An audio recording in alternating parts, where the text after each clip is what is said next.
नरेंद्र मोदी के माथे पे पसीना देखा गया, अमित शाह के माथे पे पसीना देखा गया, उनमें कपिल मिश्रा हो, चाहे रागिनी तिवारी हो, चाहे कंगना रनावत हो, इन जैसे कुत्तों और कुत्तियों को उन्होंने आगे कर दिया था। सरकार बदला जाएगा, सांसदों के रिजाइंस लिए जाएंगे, लोकसभा के अंदर इनके आंकड़े तोड़े जाएंगे। अगर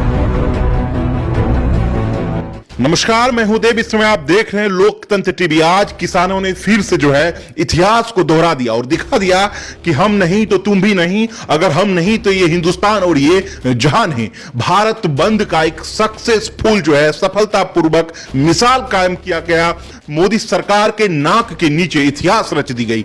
दोस्तों, मैं आपको बता दूं कि आज भारत बंद का जिस तरीके से पूरे देश भर में प्रदर्शन चला, ना कि सिर्फ दिल्ली बॉर्डर पर, ना कि सिर्फ हरियाणा बॉर्डर पर, यूपी बॉर्डर पर, तमाम राज्यों के अलग अलग सड़कों पर, गांवों में, शहरों में, तमाम जगहों पर चला और किसान ने साबित कर दिया कि हमारी एकता जिंदाबाद, हमारी कौमी एकता जिंदाबाद। और तमाम ऐसे सवाल जो लगातार मोदी सरकार से लेकर हर कोई जो लगातार दंगा भड़काने में थे, किसानों को तोड़ने में थे, किसान यूनियन को बर्बाद करने में थे, आज उन्होंने दिखा दिया कि तुम बर्बाद हो। तुम्हारी सरकार जो है जिसने हमें बर्बाद किया वो खुद बर्बादी के रास्ते पे है। इस समय हमारे विनय दुबे जी हमारे साथ मौजूद है। मैं इनसे जानना चाहूंगा, विनय जी, क्या लग रहा है किसान आंदोलन को जिस तरीके से भारत बंद का आगाज किया गया और भारत बंद एक सक्सेस तरीके से देखा गया, कैसे देख रहे हैं? सबसे पहले तो मैं देश के तमाम जनता को धन्यवाद करना चाहूंगा कि किसानों के साथ वो पूरी तरह से खड़े हुए और एक अद्भुत नजारा पूरे देश ने देखा है। कुछ छुटपुट गई घटनाओं को छोड़ के और कुछ गिरफ्तारियों को छोड़ के अगर देखा जाए तो ओवरऑल पूरे देश में हमारा जो किसानों का आंदोलन था वो सफल रहा। उसका सबसे बड़ा श्रेय इस पूरे भारतीयों को जाता है जो आज भी किसानों में विश्वास रखते हैं, उनके लिए आज खड़े हैं। तो मैं धन्यवाद करना चाहूंगा। अदरवाइज मैं जब यहाँ से गया था पिछली बार, जिस तरह से आंदोलन चल रहा था उसमें देखा गया कि इन्होंने जो भारतीय जनता पार्टी है, उन्होंने 5 तारीख की बैठक में उन्होंने मना कर दिया था कि नहीं, इसमें हम आगे संशोधन कर सकते हैं, वापस नहीं लेंगे। लेकिन हमने जो उसके बाद जो किसान नेताओं ने जो आदेश कहा कि हम भारत बंद करेंगे और उसके बाद पूरी तरह से ये आंदोलन सफल रहा। लेकिन इसकी एक झंझनाहट आप देख सकते हो सरकार के अंदर थी। नरेंद्र मोदी के माथे पे पसीना देखा गया, अमित शाह के माथे पे पसीना देखा गया। उनको अपनी गलती का एहसास हो रहा है धीरे धीरे। इसी के कारण उन्होंने अपने जो कुत्ते हैं, अपने जो पालतू कुत्ते हैं जो केवल भौंकने का काम करते हैं, चाहे उसमें कपिल मिश्रा हो, चाहे रागिनी तिवारी हो, चाहे कंगना रनावत हो, इन जैसे कुत्तों और कुत्तियों को उन्होंने आगे कर दिया था। तो वो देख के हमें पता चल गया था कि इनकी पटनी शुरू हो चुकी है। ये पिछले 2-3 दिनों में हमने देखा है, जिस तरह से शाहीन बाग पार्ट 2 है या फिर कपिल मिश्रा को जिस तरह से आके आगे करके उसको वापस से माहौल बनाने की कोशिश की, तो कुछ उखाड़ नहीं पाए। और रही बात अभी कल की जो बैठक है 9 तारीख की, आज 8 तारीख को जिस तरह से भारत बंद का सक्सेसफुल रहा, ये तो सिर्फ झांकी था। ये कल की बैठक में भी अगर सरकार में इस पे कोई सकारात्मक हमें जवाब नहीं दिया तो इससे तो बड़े बड़े आंदोलन, इससे बड़े बड़े बंद अभी आगे आने वाले हैं। हम लोग संवैधानिक तरीके से संविधान के दायरे में रहते हुए अपना आंदोलन जारी रखेंगे। सरकार अपना काम करे, वो इसे बिल वापस मत ले। हम दिखाते हैं, हम पूरे भारतीय एक साथ अपने किसानों के साथ खड़े हैं और दिखाएंगे कि बिल वापस कैसे होता है। नहीं, शाहीन बाग की दादियों को क्यों नहीं आने दिया? क्यों बाहर शाहीन बाग के गेट पर ही, शाहीन बाग के उस जगह पर उनको रोका गया? उनको बाहर क्यों नहीं निकलने दिया? सर देखिए, सभी लोगों को गिरफ्तारी कर दी। योगेंद्र यादव जी के साथ जो भी चीजें हो रही थी आपने देखा, ट्विटर ट्रेंड से लेके उनके ऊपर चिटाकसी करना, बहुत सारी जगहों पर मतलब लॉ एंड ऑर्डर के लिए प्रिकॉशनली उठा के जेलों में डाल दिया। मुझे भी नजर ये बंद करके रखा हुआ था कि मैं घर से ना निकल पाऊं। तो ये सारी चीजें दिखाती हैं कि सरकार की फटी पड़ी है इस समय। अगर इतना नहीं होता तो हमें आने दिए होते, हम दिखाते थे आपको और ज्यादा उग्र तरीके से, और ज्यादा संविधान के दायरे में रहते हुए अपनी बात रखते थे जो अधिकार हमें संविधान ने दिया है। लेकिन उसी के साथ साथ हम अपनी पुलिस का, अपने कानून का भी सम्मान करते हैं। उन्होंने जो कार्रवाई की उसका स्वागत है, उसमें हमें दिल में कोई खेद नहीं है। जो भी कार्रवाई पुलिस ने की है, लाठियां के कुछ जगह पे प्रदर्शन हुए थे, वहां पे उन्होंने धक्का मुक्की भी हुई है, कुछ गिरफ्तारियां हुई, तो उसका सबका स्वागत है। आंदोलन में आहुति देनी पड़ती है तो उसका एक पार्ट है। लेकिन एक सकारात्मक ये निकल के आया कि पूरा देश आज किसानों के साथ है और सरकार को ये चीज समझ में आ गया है कि उन्होंने गलत जगह पंगा ले लिया है और किसान भाई जो इस देश का अन्नदाता है उसके साथ एक एक भारतीय आज जुड़ा हुआ है। उसका हमने आज डेमो देखा, पूरे दिन भर की आप पूरी घटनाएं उठा के देख लीजिए। सिर्फ महाराष्ट्र, सिर्फ आप सोचिए कितने ही, लगभग हरियाणा के तो सारे पेट्रोल पंप बंद रहे। उसके बाद में पंजाब वगैरह ले लीजिए, उत्तर प्रदेश में कितने सारी जगहों पे पर्सनल प्राइवेट इंस्टीट्यूट लोगों ने खुद से बंद किए। सबसे खूबसूरत बात है कि उनको दबाव नहीं बनाया गया, उनको छूट थी कि सर आप अगर चाहें तो कर दे। उन्होंने खुद से एक दिन के लिए अपना बंद किया। महाराष्ट्र में देख लीजिए बहुत सारे पेट्रोल पंप, हमारे मुंबई के अंदर देखिए कितनी ही इंस्टीट्यूट, दुकानें और जो जिनको लगा कि नहीं हमें इस समय अपने किसान के साथ खड़ा रहना, उन्होंने बंद को सामने से सम्मान दिया और अपने आप उसे बंद कर दिया। ये देश की खूबसूरती है। मुरादाबाद के हिंदू मुस्लिम जो मोदी सरकार का पुतला दहन कर रहा था, उन्हें डिटेन कर लिया गया है। सर, क्या भारत बंद जैसे दिन जो है, इस तरह की घटना लगातार बढ़ती जा रही है, क्या मोदी सरकार वास्तव में डर गई है क्या?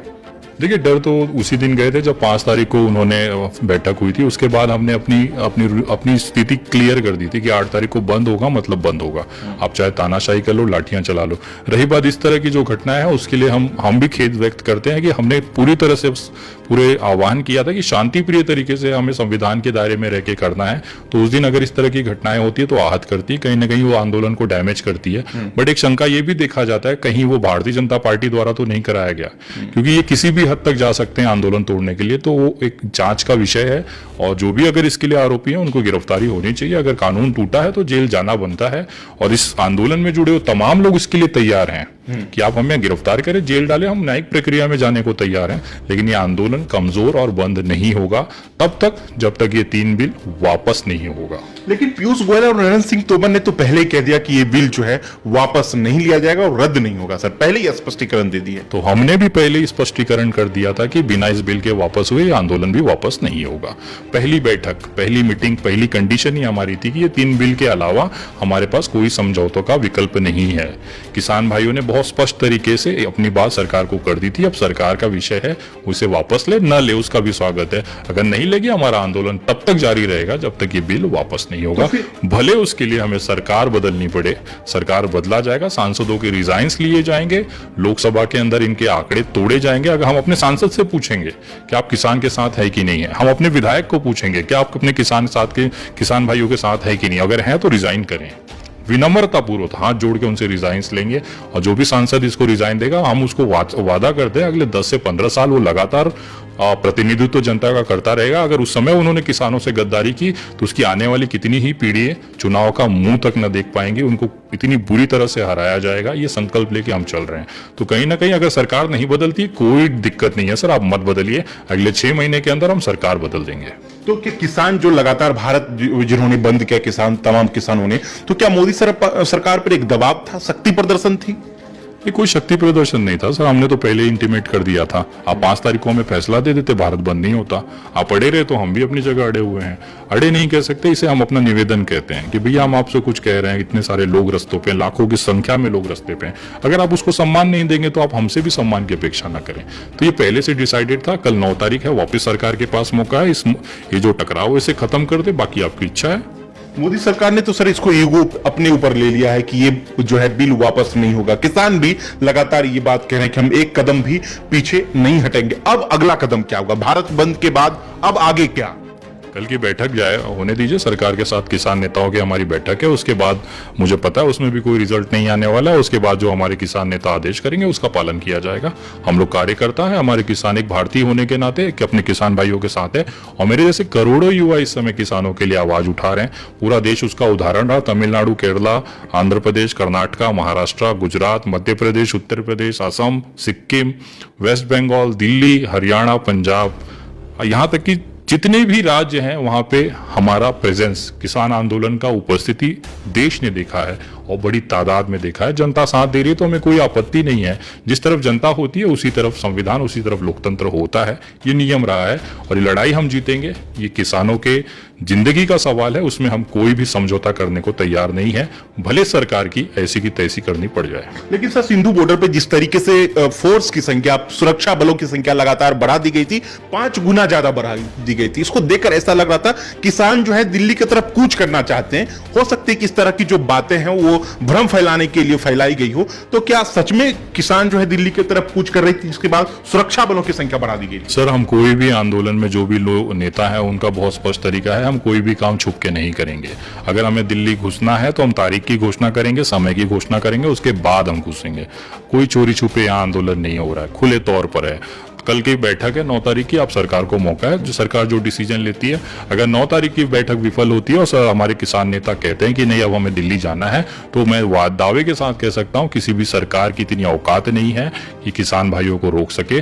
आप लाठी चलाइए, हम लाठी खाते खाते आगे जाएंगे। आप हम पे पत्थर चलाइए, गोली चलाएं, हम शहीद ही होने के लिए तैयार हैं, हम अपनी शहादत देंगे और दिल्ली जरूर पहुंचेंगे। अगर हमारे किसान नेताओं ने, हमारे किसान बुजुर्गों ने अगर तय कर लिया कि हमें दिल्ली जाना है, जंतर मंतर जाना है या लोकसभा जाना है या कहां जाना है, वो तय करेंगे। ये उनका विषय है और सरकार का विषय है।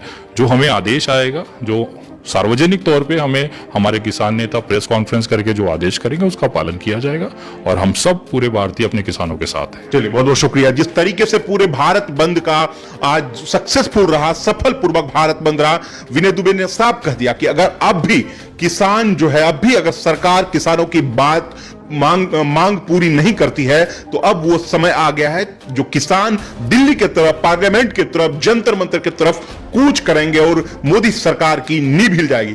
तो लगातार जैसे कि मैं आपको बता रहा हूं कि मुरादाबाद से हिंदू और मुसलमान कुछ भाइयों को डिटेन कर लिया गया है पुलिस ने, पुतला दहन के चलते। मोदी सरकार का पुतला फूका जा रहा था, इस बीच जो है उन्हें अरेस्ट कर लिया है, डिटेन कर लिया है। अभी तक कोई खबर नहीं मिली है कि उसे कहां ले जाया गया है, उन्हें छोड़ा भी गया है या नहीं। एक बड़ी खबर ये लगातार बढ़ रही है और सुरक्षा बलों की संख्या लगातार अब भी सिंधु बॉर्डर पर बढ़ा दी गई है। डर है मोदी सरकार को कहीं कुछ अनहोनी ना हो जाए और लगातार किसानों की जो है संख्या दिन प्रतिदिन बढ़ती नजर आ रही है।